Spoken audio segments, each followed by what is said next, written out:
Okay, so this guitar is a GM03 model. It's the latest off the line in our development of sound, because I sculpt sound. It's an offset sound hole so that I can get a deep cutaway and 24 frets without actually covering the sound hole. The offset sound hole series started in 2006, and it actually brings the sound up to the person a little bit.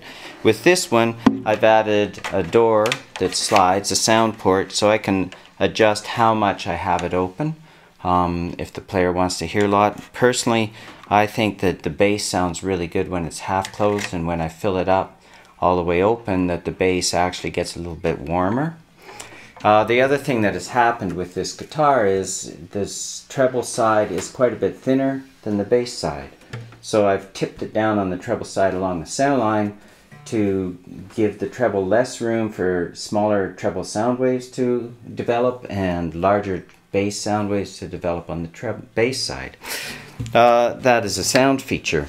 However, that makes it really wide here, and your arm has to come across and be comfortable, so I've created a Bentwood top, which I would attribute to Sheldon Schwartz, though he takes it to other people.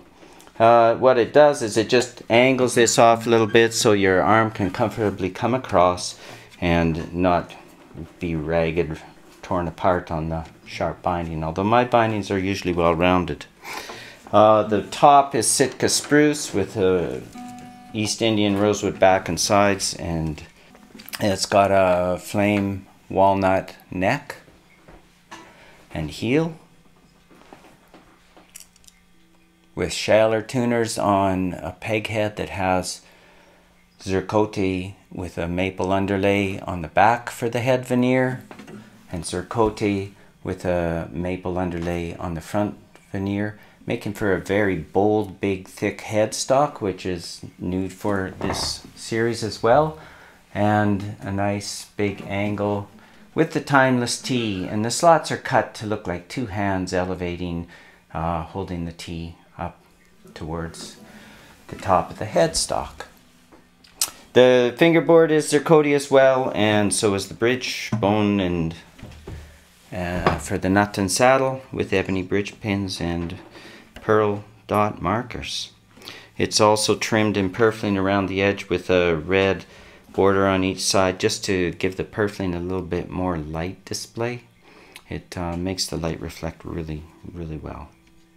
The intonation on this guitar is a buzz phaeton, so rather than being mechanically intonated, for the 12th fret and harmonic and note sounding the same, buzz phaeton sharps and flats some things, and he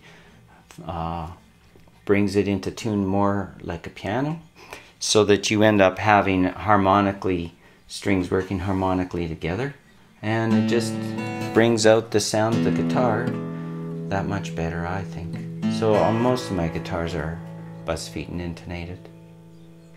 And that would be the Bentwood Top GM03 offset 24 fret timeless instruments guitar, built by David Freeman.